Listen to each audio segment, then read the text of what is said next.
এই মুহূর্তে secure feel করছি না আমাদের টিমটা ভারতে গিয়ে বিশ্বকাপ খেলুক। না, দেখেন, মোস্তাফিজ আমাদের দেশের অন্যতম একজন খেলোয়াড়, আমাদের ইতিহাসের অন্যতম সেরা ফাস্ট বোলার। আর বিশ্বকাপে খেলতে যাওয়া আর সিকিউরিটি আরেকটা ব্যাপার। বিসিসিআইয়ের সাথে আমাদের যোগাযোগ নেই। আমরা আইসিসির ইভেন্টের জন্য আইসিসির সাথে যোগাযোগ করেছি। যে ইমেলটা পাঠিয়েছে তার রিপ্লাইয়ের উপরে নির্ভর করছে আমরা পরবর্তী পদক্ষেপ কী নেব। ক্রিকেট সংশ্লিষ্ট কোনো বিষয় নিয়ে তারেক রহমানের সাথে আলোচনা হয়েছে কিনা? আজকে আলোচনা হয়নি, তবে আলোচনা আমরা আশা করছি খুব তাড়াতাড়ি হবে। ভাই, আরেকটি বিষয় হচ্ছে, গতকালকে আপনারা আইপিএল নিয়ে মোস্তাফিজুর রহমানের ইস্যুতে বেশ সরগরম সব কিছুই। আজকে আইপিএল বাংলাদেশের সম্প্রচার নিষিদ্ধ করা হয়েছে। আপনারা গতকালকে আইসিসিকে চিঠি দিয়ে ভেন্যু পরিবর্তনের কথা বলেছেন বাংলাদেশের প্লেয়ারদের নিরাপত্তার বিষয়টিকে সামনে রেখে। সে বিষয়ে আইসিসি থেকে এখন পর্যন্ত কোনো বার্তা পেয়েছেন কিনা আপনারা? আপনারা জানেন যে আমরা ক্রিকেট বোর্ডের যারা আমাদের ডিরেক্টরস আছেন সবাইকে নিয়ে দুটো মিটিং করেছি এই সিদ্ধান্ত নেওয়ার আগে, এবং দুটো মিটিংয়ে আমরা সিদ্ধান্ত নিয়েছি সেগুলো আপনারা অলরেডি জানেন যে আমরা এই মুহূর্তে সিকিউর ফিল করছি না আমাদের টিমটা ভারতে গিয়ে বিশ্বকাপ খেলুক।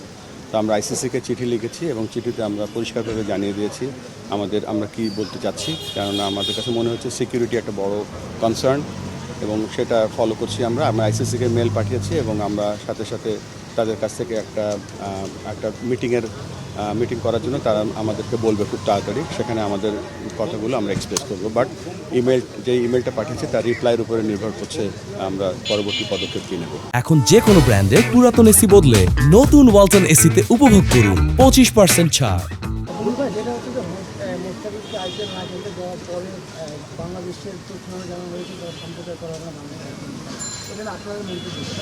এটা তো ধরেন ভারতের একটা ডোমেস্টিক ক্রিকেট, এবং ডোমেস্টিক ক্রিকেটে কার না দেখানো এটা আমাদের সরকারের ডিসিশন, এবং এটা আমাদের এখানে আমরা বলবো যে সরকার যেহেতু এটা তথ্য মন্ত্রণালয় সিদ্ধান্ত নিয়েছে, আমাদের পক্ষ থেকে আমাদের এখানে কিছু বলার নেই। তবে এটা ঠিক যে আমরা যে সরকার যে সিদ্ধান্ত নেয় সেটা আমরা সমর্থন করি। এখন পর্যন্ত ফিডব্যাকটা কি আসতে পারে বলে আপনার ধারণা, এবং যদি নেগেটিভ ফিডব্যাক আসে সেক্ষেত্রে ক্রিকেট বোর্ড কী করবে? আমরা তো জানি না কি ফিডব্যাক আসবে, তবে আমরা যে ক্লজগুলো দিয়েছি সেগুলো উইদিন দি এমপিওর মধ্যেই আছে।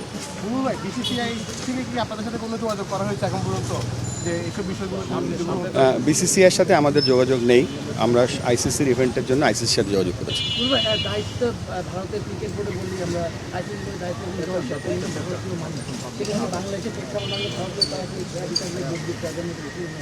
না, এই ব্যাপারে আমি কিছু জানি না।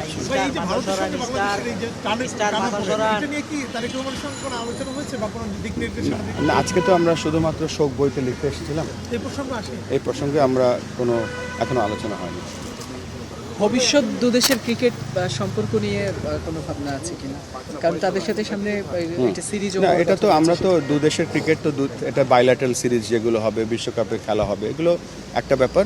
আর বিশ্বকাপে খেলতে যাওয়া আর সিকিউরিটি আরেকটা ব্যাপার। সো আমরা আপাতত বিশ্বকাপের যে ব্যাপারটা আছে সেটা নিয়ে আমরা চিন্তা করছি।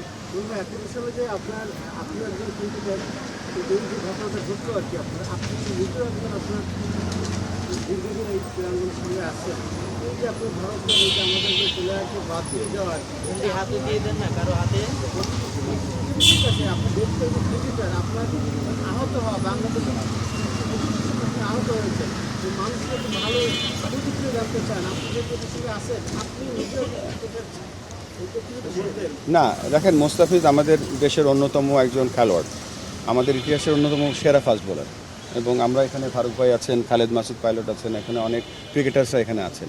ক্রিকেটার্স যখন খেলতে যায় তখন তার মান সম্মান নিয়ে ক্রিকেট খেলে।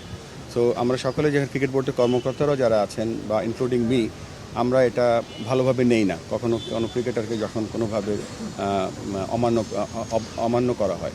সো অবশ্যই আমরা অসম্মান করা হয়, সরি। এবং এই জন্য আমরা সকলে মর্মাহত। এখানে ফারুক ভাই আছে, সাকওয়াত ভাই আছেন, এরা আপনাদের। বুলবুল ভাই, শেষ একটা প্রশ্ন, সেটি হচ্ছে যে মোস্তাফিজকে আইপিএল থেকে বাদ দেওয়া হয়েছে শুধুমাত্র রাজনৈতিক কারণে, সেখানে শুধু তাদের অফিসিয়াল কোনো তার পারফরমেন্স কিংবা ফিটনেস ওরকম কোনো কারণে না। সেই ক্ষেত্রে আপনারা কি বিসিসিআই থেকে তাকে বাদ দেওয়ার ব্যাপারে কোনো জবাব কোনো কিছু জানতে চেয়েছেন?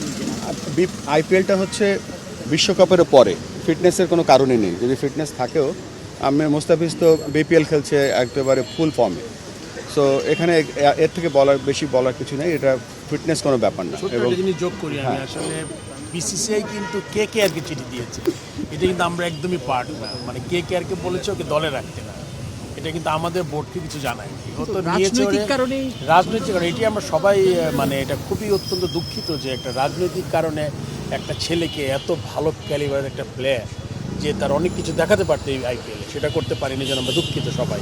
এবং এটা আপনি জানেন, শুধু মানে আমরা তো অবশ্যই দুঃখিত, প্রেসিডেন্ট বলেছেন অলরেডি।